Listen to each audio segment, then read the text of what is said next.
Tron Eras, no thank you. What are you talking about? That's going to be neat. But not for you. You don't like what's-his-face that much either, do you? Is it Chris Hemsworth? No. It's Jared Leto. Is Tron? Eras. I don't know anything about this situation. I'm not a fan, yeah. Well, you haven't seen any of them. How do you know if you're a fan? I don't like video games. Well, or Jeff Bridges. Well, we did see a preview for this at some movie we went to go see. Of course it looks weird. It's video games in real life. Super dark, weird, and red. No thanks. All right. What in the hell did we see? One battle after another. That's the... Oh. When did you press play? I don't know, a while ago. Oh, so with our conversation about this Tron Eras is on there? That's right. It is. Oh my gosh, okay. This is Critique-Opolis. We're back. We're talking about this new Leo masterpiece. And what were we talking about the other day? Oh, I was breaking down his salary. So apparently, I'm gonna see if I can do this from memory. $20 million per film. Per film. That's his standard rate. What a stud! And Julia Roberts also commands that.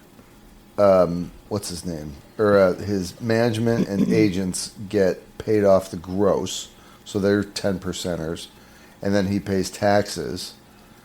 So I think with that $20 million fee, he walks with between $8 and $9 million, which you got to admit, what was he working like 3 to 6 months? That's pretty freaking great. I'd take $1 million personally. What? God, you are a teacher. Take more. Well, if more was offered, or if I could take more, I would. But I'm just saying, as a starting spot, I would take $1 million. That's where you'd start? That's where your quote would start? No, not in real life. Okay. So, hypothetically speaking. Because I think that the quote moves up as you start, like, what do they call that? At the base level. Not base, but they call it something.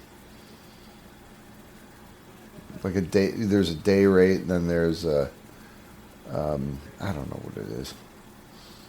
Shows you how much I care about the movie business. I don't know what actors get paid when they're first starting out. So Paul Thomas Anderson, which I've liked a lot of his films, but one that you have not seen, we'll get to this in a second, but There Will Be Blood with Daniel Day-Lewis. We are going to watch that. That is not gory, but it's his ability to do a character study on one person is masterful. And I still can't believe that he made that movie. I had no idea that was who directed it. I mean, my apologies, Mr. What do you Anderson, apologize? They don't care. Well, I didn't know that. Yeah, but were you... That came out a while ago. That probably... Well, you were... I don't know how old I was exactly, per se, but I definitely remember that award season. And I think... The title threw me. Yeah. It really throws me. And I didn't... Yeah, I just didn't see it. The source material for that movie was, in part, an Upton St. Clair movie... an Upton St. Clair book called Oil. Mm-hmm. And I think that was the framework for the setting of the movie. Mm. But the character was, I think, a bit more fleshed out by PTA. Anyway, that's a conversation for another day. I didn't find another recipe. Actually, that's a big lie. I didn't even look. I looked for half a second in our air fryer book, but I didn't see anything with honey. Back to that later. This one battle after another. This is the kind of movie where I feel a little out of sorts trying to give a critique over, because it's just so dense, and there's a bazillion, I'm sure, critiques out there about his filmmaking style and what these characters represented. So give us a little grace as we look at this one, because it had different effects on both of us. You loved this. Yes, I did. It was so politically charged. We went to see this with our friends Dave and Masha, and everybody except you was left physically shaken by it. Yes. And of the group, you are the one person of color. Yes. Who walked out like, wow, that was just masterful filmmaking. And all of the white people are like, oh my God, they can do that. They're just like, they're depicting a police state where cops are fully militarized and they can just kick down anyone's doors and drag them out. And that was the bulk of the movie, was this kind of dystopian future where I think he kind of made this, and I'm not trying to make it. It was a politically charged movie, but in the light of everything that was happening with ICE, they really put that front and center. The idea that the military and the cops they've kind of had, as of late, the shackles taken off them to, I don't want to say do whatever they want, but this administration really kind of says, if you're not of us, whatever that means, beware, because we're kind of coming after you. I think that's the overall, just general stripped down sense of how a big chunk of the public is looking at the administration. This movie did a great job of commenting on the state of everything. What's the word I want? And I'm aware that I'm saying making a caricature, I suppose, of that situation. So, do you want to tell us about the story? Is a little tough to break down, but you know the actors a lot better than I do, especially the females. Well, I wouldn't say especially the females, but so the quote tagline, if you will, says, when their evil enemy resurfaces after 16 years, a group of ex-revolutionaries reunite to rescue the daughter of one of their own. And that, to me, is very well, yes, it's one line, but very basic in the synopsis of what the story is, because I think there's a lot more to that. Yeah, the synopsis doesn't really grab the tone of the movie, because it was, if I remember correctly, it was shot in 35 millimeter, so it had graininess to it. Yep. And the movie starts out with also an IMAX, I think, but anyway. Yeah, I don't know how they do that, but both formats, and I think part of the reason, because if you guys listen to us, you'll remember that we make a Notebook LM on this based on the sources we pull, and then Notebook makes a little podcast for us. And one of the things that we listen to the podcast as reference material for what we're going to talk about, but see, this is what happens when you get old. I forgot where I was going with this. What were we just talking about? IMAX film. Oh, and right. VistaVision film.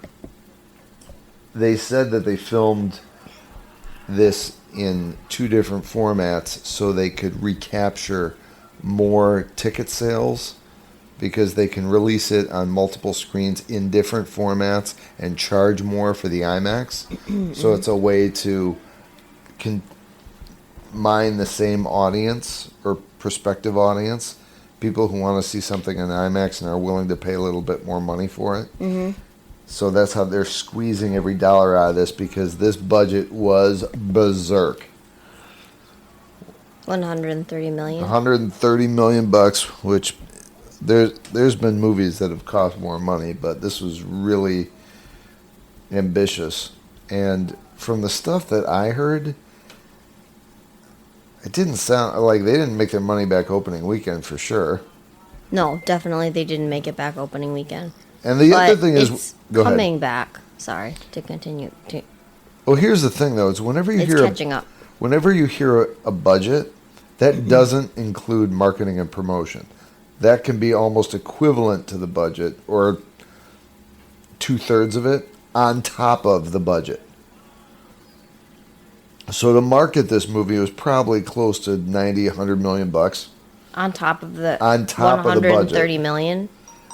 Now, again, I'm extrapolating, but marketing costs are massive for a movie. Mm-hmm. But they're on top of what the production budget is. So they have a ways to go to make it back. Mm-hmm.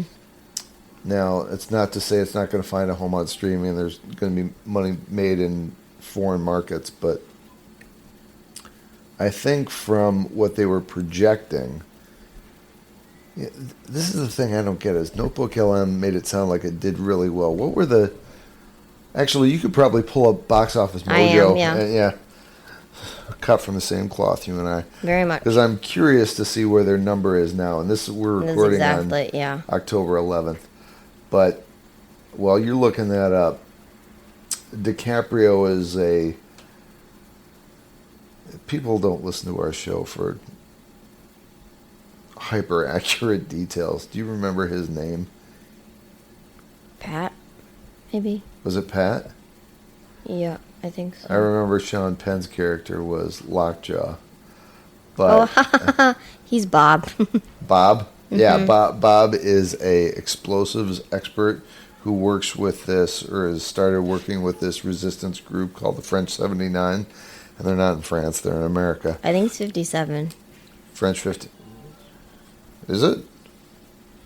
It's French something. It's French number something. And they are causing trouble around the country. Shouldn't say causing trouble. They're doing what libertines do. And they start off breaking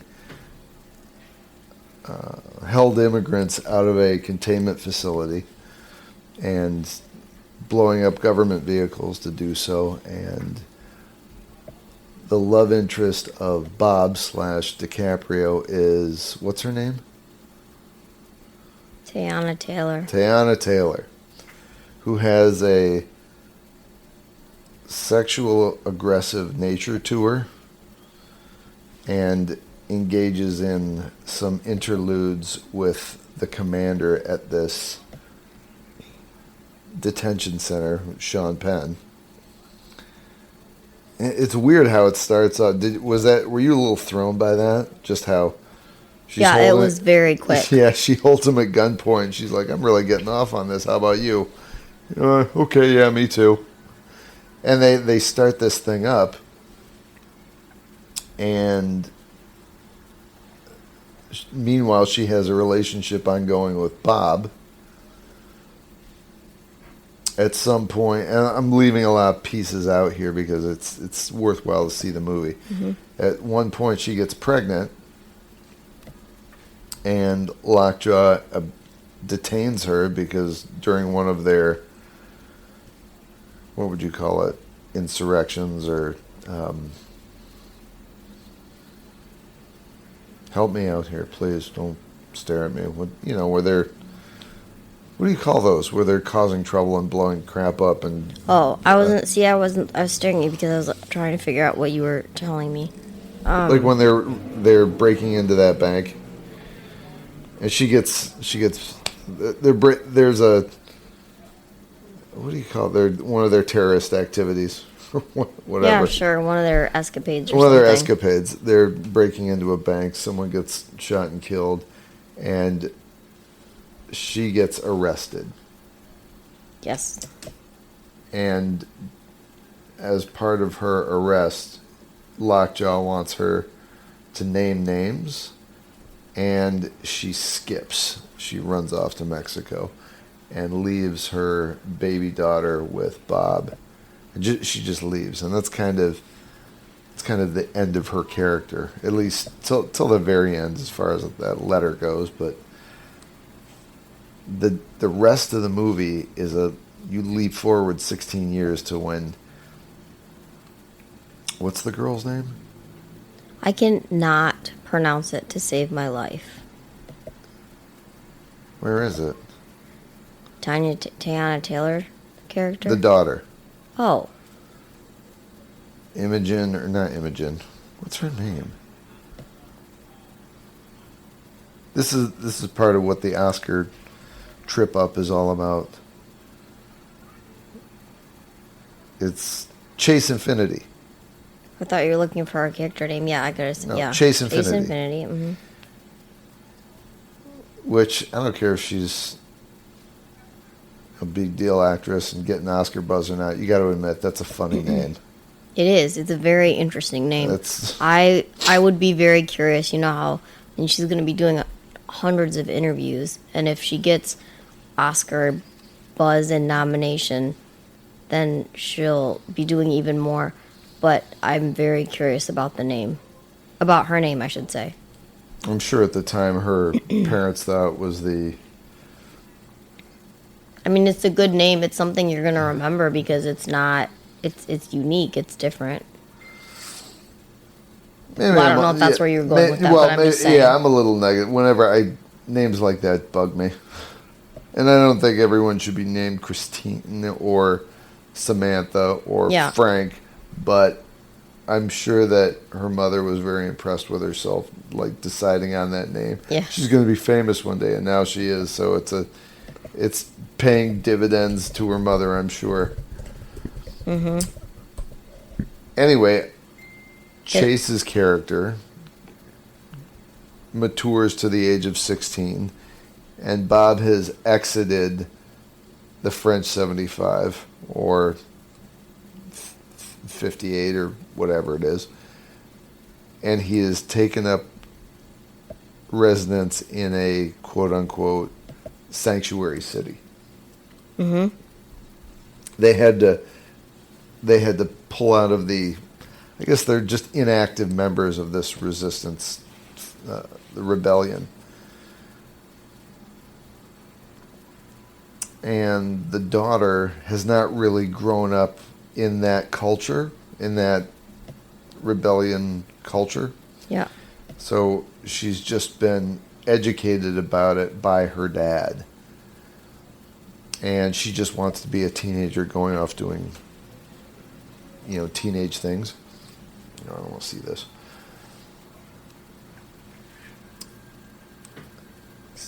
Go ahead. So I just had to look up to see if there's any information about her name, and Infiniti is her middle name. Yeah, but you know that her handlers were like, yeah, you're just going with last name. Oh, sorry. Yeah, don't listen to me, please. Oh, so she just goes by Chase Infiniti, and her first name is. Is what? I just have to understand what I'm saying. I don't know what you're saying. She goes by Chase Infiniti. That's her first and her middle name. In What's the scheme of things. So, like, my name is Louisa Janesta. Okay. My full name is Louisa Jameen Janesta, but I don't go by Louisa Jameen. You will now. I'm deciding. When I'm in trouble. Whenever. Okay, anyway, sorry. When was I? All right, so do you remember what the genesis was of Lockjaw chasing them again? Oh yeah, it was the Christmas Adventurers Club. Yeah, this is wow. I forgot about this layer. So Sean Penn desperately wants to be a member of this. So he's a well-respected colonel, right? This is the other thing that was hard to understand. You think that he's a colonel in the army. Yeah. But there were all those scenes where they were going out in riot gear and had police all over his and you stuff. You can't tell if he's military or police or what. Yeah, good point.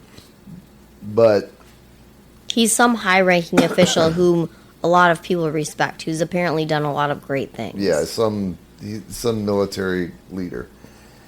And he is tapped by you assume a senator or somebody in Washington, who operates behind closed doors, to be part of what is essentially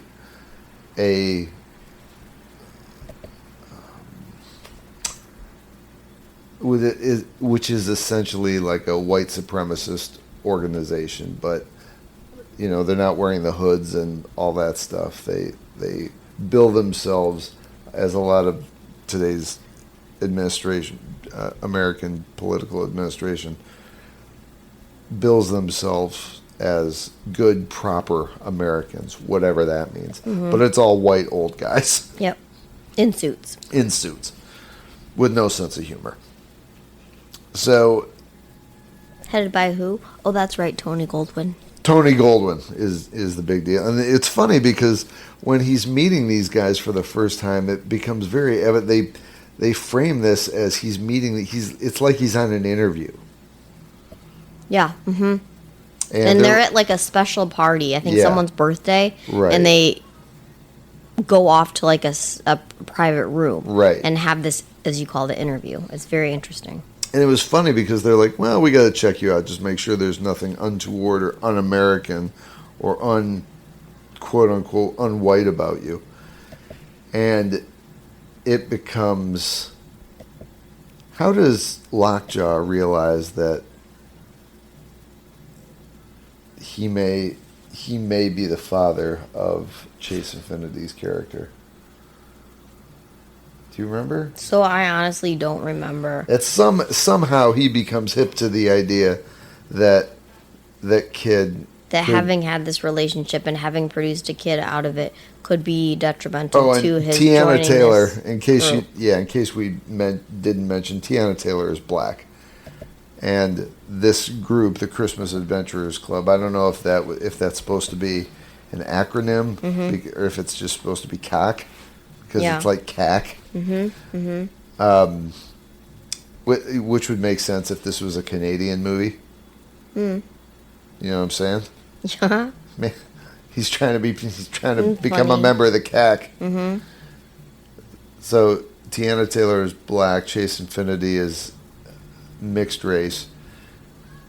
And at somehow Lockjaw becomes Sean Penn becomes hip to the idea that this might be his kid, and becoming part of this Christmas Adventurers Club is so important to him that he begins this campaign to just scour the earth to find this kid and kill her.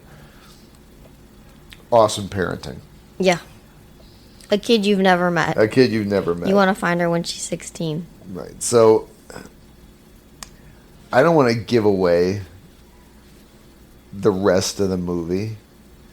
I mean, you tell me what you think. I could talk about bits and pieces of it, but it is, your reaction to it, I was really surprised by, because all the white folks were like, we came out of that just being terrified of the government. You didn't seem to have that reaction at all. I didn't really know. I mean, I think it was the title though was definitely on point in that you went from one tense scene to the next. Like, it was definitely like a on the edge of your seat the whole movie. Mm-hmm. It was very, very intense. There were a lot of, what do people say, like political undertones for sure, but I kind of, in the beginning, I was watching for that, and it was very strong. This is my opinion, how I felt. And then as the movie went on, even though that was still, those feelings were still present and things were being said in the movie, quote said, like, not directly. They were referenced or... Thank you, yeah, sure, yeah. Like, there was no mention of the president or anyone in the current Washington administration, but he did a great job of just executing the vibe that exists on Instagram about the right wing in this movie as of 2025. So yeah, I mean, I definitely thought, like, I definitely saw it and what do I want to say? I don't know. I definitely knew that it was like politically charged, and there were references to a lot of, I would say, current events, if you will. But I kind of looked past that. Like, I don't know how to. Again, when it first started, I was like, oh my goodness, like, this is gonna be really intense for these reasons, for the politically charged reasons, and the whole movie's gonna be like this, and how am I gonna feel about it? But I think I, for whatever reason, sort of looked past all that and saw it for, like, how this movie was made and who these characters were. Because there were a lot of characters, and they all had these different layers that more or less connect. And it was just like figuring out, watching the story unfold and connecting it all back to the end. I mean, because you had to be introduced to all the characters before you could learn about how their story is connected. Yeah. Like, I didn't really... He does a great job with that. He does a really good job. With character development. Yeah, really good job with character development. Can we talk about the... I just want to do a sideline here as far as, like... I don't know if I'd say this is my favorite character, but this is one that the arc really... I guess it made sense to me. Not that I've lived this arc, but... Teyana Taylor...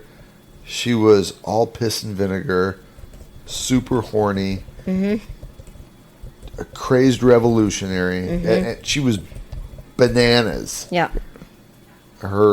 She was completely unhinged at the beginning of the movie, and then she gets a dose of reality when she gets arrested, and skips off to Mexico. I think that, and I mean, please tell me whether you agree or disagree, but I think she thought she was, like, untouchable. Oh, totally, 100%. This group had been doing things like this. And they just never got caught. And they never, ever got caught. And, I mean, they were major. It wasn't, like, small, under-the-radar kind of things. It was, like, big...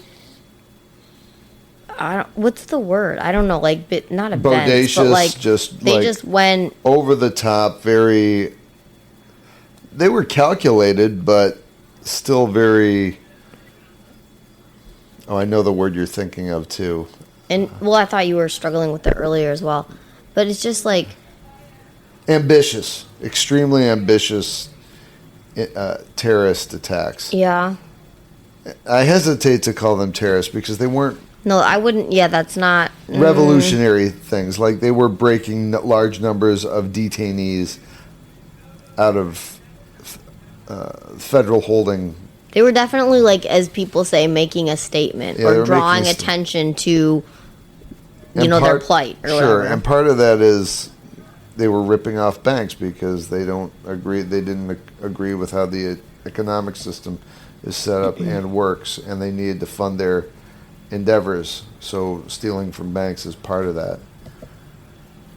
But what I was going to say is by the end of the movie, where she writes that letter to her daughter, you can tell, because we haven't seen her for maybe an hour and a half at that point, and you can see that all of that rage and just viscosity and torment of youth has been diluted and sobered. You know what I mean? She's gotten to this point where, like, I don't have my kid. Yeah. I don't have anybody. I'm not in my country anymore. Yeah. I have no network of any kind, and I'm just this free floating thing with no attachment. Yeah, and I can't come back home. Right. And she doesn't have her daughter, and so I think that really grounds her. And you only get a sliver of a sense of that through a letter that she writes to her daughter at the end of the movie. Right. Yeah. Okay. Right. I just wondered. I know we've touched on this, like, a lot, probably too much because it's just one point of the movie. But when, I don't know if this is saying too much or not, but when their baby was young. Yep. Teyana Taylor's character tells Leo that she can't do this. She can't be a mom. She has to fight and do like her revolutionary work. That's more important to her than raising this kid that she brought into the world. And she just leaves. And he's like, and I think he's like, okay, we have a go. family. Yeah, we have a family. But yeah. If your work is more important to you than our family, I guess go. And so then he, and then she's raised by this single dad for her entire life while her mom is out doing these things, and then eventually gets caught. And I found that very interesting. That she just she didn't have a maternal bone in her body not at all at that moment. And in time. her, I mean, she was so young.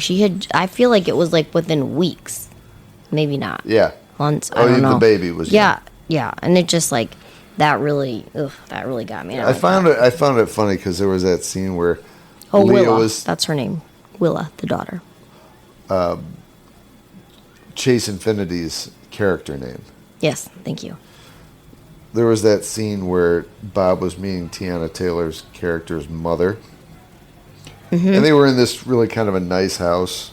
Mm-hmm. Teyana Taylor's mom's dressed up really well. And she's like, what do you bring to the table, Bob? Like, what was her character's name in that? What was Tiana's character name? Perfidia. Perfidia? Mm-hmm. She's like, she comes from a long line of revolutionaries. And she's talking about this activity she's involved in like it's banking. Yeah. Mm-hmm. And she's like, she comes from a long line of attorneys. Mm-hmm. She comes from a long line of rabble-rousers. Mm-hmm. Like, how do you have this nice house if the mother and the grandmother are blowing shit up? That doesn't make sense. It doesn't. Me. I don't get it. Yeah, it was very... And it's not like it's a... Like, there is a degree of respect and honor that I'm sure goes along with that. Mm-hmm. But I would stop short of calling it a profession. Mm-hmm. It's not really it's not a career. Yeah. So when she said that, I'm like, I don't understand how you're framing what she does as if it's a traditional occupation. Mm-hmm. I just found that odd. And I'm sure there's something there that I missed. That it's probably I was going to say the actually exact same thing. There's something there must be blatant something I'm missing. And I'm just not smart enough to understand the syntax or the nuance of it. But, did you find the box office mojo on the... Yeah. So the current, it still hasn't made back its money. Where are they at now? The current, as of let me get my... 10/11. So worldwide, it's, and I don't mean this, like, it's only made $123 million. So they're not even at, well, that's... Maybe a half. They're closer than they were when we started our research, like, I don't know, a few days ago. They're closing in on the budget, but that's why... Oh, and this is another conversation about the tactics that Warner Brothers is using to get... Which I didn't even know until we listened to this Notebook podcast. Mm-hmm. That Warner is using this odd tactic to put one of the characters up for Best Actor or Best Actress. So... But hold on, before you say this, the thought is that this movie doesn't have a lot of competition for Best Picture, and I think the hope is that if it gets Best Picture, this is for anyone who's in the film business who's listening to this. I'm sure of the 6 people who might listen to this in Hollywood, they're like, no shit, dummy. Mm. I'm sure the thought is if it gets an Oscar, a number of Oscar wins, it's going to bolster more ticket sales. Yeah, I could see that. Also, I was just going to add that it didn't have, and I'm no expert, so it's just my words, but it did not have a very good opening weekend. Mm-mm. It took it a while to make 20 or 30 million on the first weekend. I don't really honestly remember, but I know that when I checked the numbers, like again a few days ago, it was only at 11 or 12 million. Ooh. Which it's in the scheme of things. Well, they say that, and see, this is the thing: this box office isn't the only dynamic that'll make or break a movie. It may find legs in, it's not home video anymore, but streaming or... Well, and it's also doing better internationally than domestically. So that's another... But yeah, sorry, not to cut you off. No, so you're right. Can you go into a little bit more about what the Warner Brothers is doing with this Oscar So I find this very interesting. One, because... So I love the Oscars. This is like really exciting for me. I find it interesting because it's so early in the quote Oscar race. I mean, this is like a very early consideration. You know, I mean, they're nowhere near close to nominations. There are no movies, at least that I remember recently, that have been getting Oscar buzz like this. Anyway, there are a lot of leads in this movie, particularly female leads. And there are 3 ladies, and they think that all of them could get nominations. And the way that they would get, this is how I'm understanding it, the way they would get nominations is for them to all be nominated in the Best Supporting Actress category. Yeah. That means that that's 3 ladies from the same movie. So that only gives 2 other spots for the Best Supporting Actress category. Right. But if they move one of the characters for the time being, up to Best Actress, then that sort of leaves room for someone to get nominated for the Best Actress and the Best supporting Actress for this movie. Excuse me. The other interesting thing is that they want to move... Well, if she gets nominated, they want to push Chase Infiniti to get nominated for Best Actress, not Best Supporting Actress. And this is interesting because she doesn't appear... Now, I did not notice this when we were watching the movie, but we've read about it now. She doesn't appear in the movie until like an hour in. And a half. And then even when she's in the movie, that, quote, late, she's not in the movie that much. So who is is it Chase Infiniti who's being pushed for Best Actress? Yes. Okay, because I thought it was the person who takes her to the monastery. That's who I thought they were pushing. I'm like, she's in it for half a minute. Yeah, nope. It's Chase Infiniti. Mom. It's the daughter. Okay, and then who are the other ones? The mom. Other 2 are her mom. So Teyana Taylor's character, right, and the other lady in the group. Hold on, I'll get her name. The one who took her to the monastery. Yes, actually, yes. Okay. Yes. Who is that? Come on, you're out of the gun. I'm sorry. Hurry up, look it up. Look it up fast. I can't. People are on the edge of their seats. The pressure is on. I'm waiting. Find it. Regina Hall. Find it, Regina Hall. I've been saying. Haven't I been saying? I've been saying it all night, Regina Hall. I've not heard you say that once. They've heard me. I've been saying it. They want a campaign for newcomer Chase Infiniti in the Best Actress category, despite the fact that her role is supporting, intending to clear the way for Best Supporting Actresses Regina Hall and Teyana Taylor. Okay, so this is something new that popped up with Notebook LM that I discovered right before we started recording, and I think this is going to be fun. Well, you discovered it first, but I just discovered it, and I have a big mouth. So, a film quiz that Notebook LM has generated. Now, as we read these, we're going to play this. Super cool. So fun. I could do this all day. Who's going to quiz who? I'll tell you what. You have to be mindful that we don't want to give away key story plot, or key story elements if we don't have to. But you know what?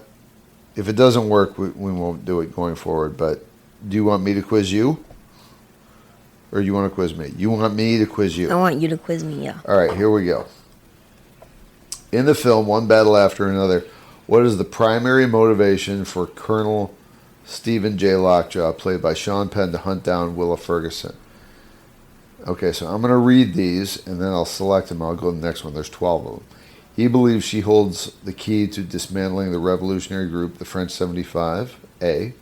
Or B, he is acting on behalf of Willa's mother, Perfidia, to bring her daughter into witness protection. C, he seeks revenge against her father, Bob Ferguson, for his past betrayal during their time as revolutionaries. Or D, he needs to cover up his past interracial relationship to be accepted into a white supremacist secret society. I think it's D, but what was A again? He believes she holds the key dismantling the revolutionary group of French D, 75. for sure. All right, the next one. According to the Men's Journal article, you don't get to tell me. You won't tell me if I was right. We have to go through all of them. Oh, okay. I didn't understand. 12 questions. Yeah. Okay.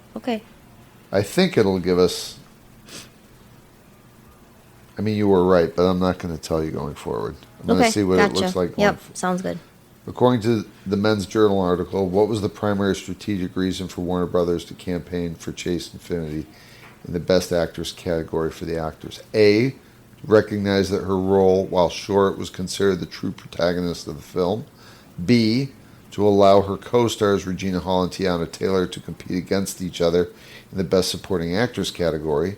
C, to increase the film's chances in the Best Picture category by securing a lead acting nomination. Or D, to avoid the Best Actress vote with her more established co-stars. I think B. All right. What was the last? You were right. Okay. For which film did DiCaprio receive his first Academy Award for Best Actor? If you don't get this right... Oh my gosh, I'm so nervous right now. I'm so nervous right now. Was it A, The Aviator, B, Eating Gilbert Grape, C, The Revenant, or D, Wolf of Wall Street? A nomination or a win? For which film did Leonardo DiCaprio receive his first Academy Award for Best Actor? I don't believe this. The amount of times I have heard you fawn over this guy, and you're not even 25. Can I just have the choices again, please? The Aviator? Yeah. What's Eating Gilbert Grape? Mm-hmm. The Revenant? Or Wolf of Wall Street? Oh, that's so hard. Bleh. It's either Gilbert Grape or The Aviator. I think it's The Aviator. Aviator? Yeah. Are you sure? No. What's your guess? I'm going with The Aviator. All right. Totally wrong. Revenant. That's why I asked the question. What was the... I told you. What was the question again? The question was... Was it winner or nomination? Did you receive the first Academy Award for best... You received it. Oh, darn it. Yeah, whatever. See, this is my academic problem in general. See? I knew the answer to that. You're a teacher. Because that was so exciting. I remember that win. Great job. He had to eat that wild animal. You blew it. I'm so sorry, Leo. I'm so sorry. I'm so embarrassed with my movie skills. You know I hope nobody will listen. Don't say that. One battle after another is Paul Thomas Anderson. Can you focus for a second? Not that they will not listen, that they will not remember my screw up. And you say you love Leo. I do. And you're over 25. And you don't care about him. So he's clarification on the question. You have no shot with him. One battle after another is Paul Thomas Anderson's second feature film adaptation of a novel by which author? Dennis Lehane, David Gran, Thomas Pynchon, or Upton Sinclair? I think it's C. Thomas Pynchon? Yep. Correct. Upton Sinclair wrote, as I said earlier, Oil, which was the framework, or a partial framework, for There Will Be Blood. That last question is going to haunt me for the rest of my Clearly, life. you care more about Paul Thomas Anderson than you do. You would not. You take it back right now. No, I'm not going to do it. You hate Leo. What is the name? I'm so embarrassed. What is the name of the film production company founded by Leo DiCaprio in 2004? Was it A, Appian Way Productions, B, Red Granite Pictures, C, Miramax Films, or D, Goulardi Film Company? Now, this is something I don't know. I have a suspicion on one of them, but this is one question that you should be able to redeem yourself with. Can I have A and B again, please? Oh my God. You don't know.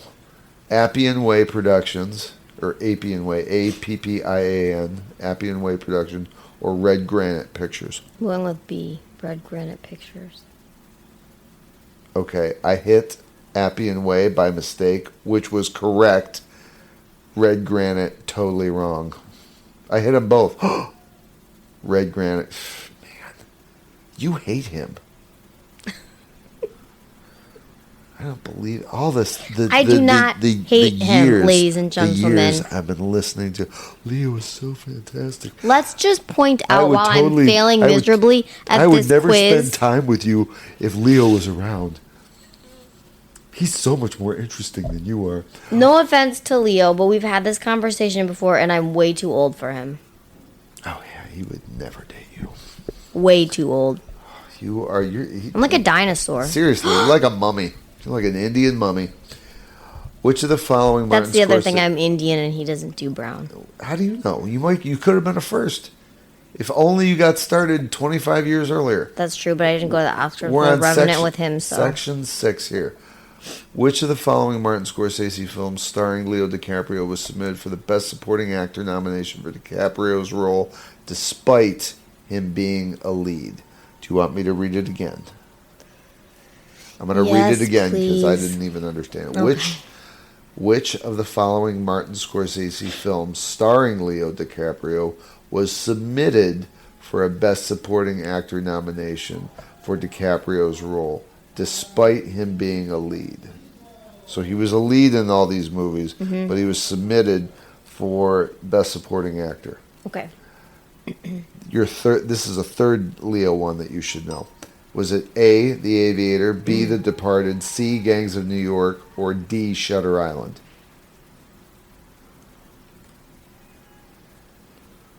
Can you rephrase the question again? I don't fucking believe this. This is... You just went through the titles really, really fast. You want the whole thing over again? Yes, please. Which of the following Martin Scorsese films starring Leo DiCaprio was submitted for Best Supporting Actor nomination for DiCaprio, even though he was a lead? Got it. Was it The Aviator, The Departed, Gangs of New York, or Shutter Island? Aviator, Gangs of New York, or Shutter Island? Only three choices, or The Departed. It was... If you get this right, we can watch a DiCaprio movie tonight. But I get to pick it. The pressure is on. I'm going to say The Aviator. Oh my God, you are awful at this. There's something in my... It's The Departed. Well, I didn't know. Even I knew that. Well, I haven't seen any of those movies. We're watching that tonight. But there's something in my brain, and I can't figure out what it is, but there's something in my brain, like, that I know about The Aviator and the nominations, so that's why I keep guessing it. You got to go with what you know. Clearly nothing. Poor Leo. So sad. See, this is why men leave women. Because they act as if they care about them. And then you find out they don't even know who you are. I'm going to redeem myself on this. All right, we'll see. Not this quiz. We'll see. Clearly. Yeah. But some other quiz. We'll see. Or maybe next time. We're going to have to watch a lot of DiCaprio. I'll ask you the questions, and you can give me the answers, and we'll see how you do. Okay, fine. 2000. What stuff am I passionate about? About movies? Well, the business stuff, but there's no way I'm going to remember, like, box office grosses or anything. Okay, well, then I'll try to redeem myself on the next quiz. No, we're sticking on this one thing at a time. Don't borrow trouble. I'm not. The 2025 film One Battle After Another made notable use of which classic large negative widescreen film format for its principal photography? Was it A, VistaVision, B, CinemaScope, C, Technicolor, or D, IMAX 70mm? Oh my God. It's like you didn't even watch the movie. Can you read the question one more time, please? In the 2025 film One Battle After Another, The 2025 film One Battle After Another made notable use of which classic large negative widescreen film format for its IMAX principal? 170. What's the number? No. The VistaVision? VistaVision. I didn't know that. I thought, just from the way the question was framed, I thought it was framed. Talking about film. Also, while we're on large negative, I thought it was. Okay, so VistaVision, the film was one of the first major features since the 1960s to use the horizontal 35 I was just going to say millimeter this, yeah. for its entire production. Yeah, that I listened to that in our Notes. pre-podcast before, yeah. Wow, I'm feeling miserably. I'm so... I don't know if I should be doing this. You should be, because... No, I shouldn't be. There's going to be stuff that not everybody knows everything. It's not like this is graded. So glad I'm not in school anymore. You would flunk out. According to the box office data, what was the approximate domestic opening weekend gross for One Battle After Another? Now, hold on. Was it 45.5 million, 8.8 million, 110.7 million, or 22 mil? 22. Oh, you're right. I'm just kidding. I was just trying to make you feel bad because I'm a jerk. 22 million. I got one right. Yay! All right. In the filmography, we got to hurry this up here because we're already at 51. In the filmography of Leonardo DiCaprio, which movie marked his debut in the horror genre? Was it A, Poison Ivy, B, Shutter Island, C, This Boy's Life, or D, Critters 3? Yeah. You just threw that in as a... I think it's C. This Boy's Life? Nope. Okay, it's Shutter Island? Shutter Island. No. He was in Critters 3? What is Critters 3? Well, I don't want to know, actually. That was just a piece Have you of heard shit. of... I've heard of Critters. I don't believe he was in that. Was that a horror movie? Yeah. Critters were So these was that little... the ants? They were these little furry things with huge mouths with teeth in them, and they rolled around and bit people. But I didn't know that 1991 direct-to-video horror comedy sequel was DiCaprio's film debut. A role he later described as one he'd prefer to forget. I can't believe he was actually in that. I am astounded. That was his first movie? I guess, yeah. Wow. Direct-to-video horror comedy. It was probably obscene. It was probably ridiculous horror. So that's why it was horror comedy. What real-world organization designated Leo DiCaprio as a messenger of peace with a special focus on climate change? Was it A, the Academy of Motion Picture Arts and Sciences, B, the UN, C, World Wildlife Fund, or the D, Leonardo DiCaprio Foundation? What the heck? I thought you knew all things Leo. I don't. You're just into his body.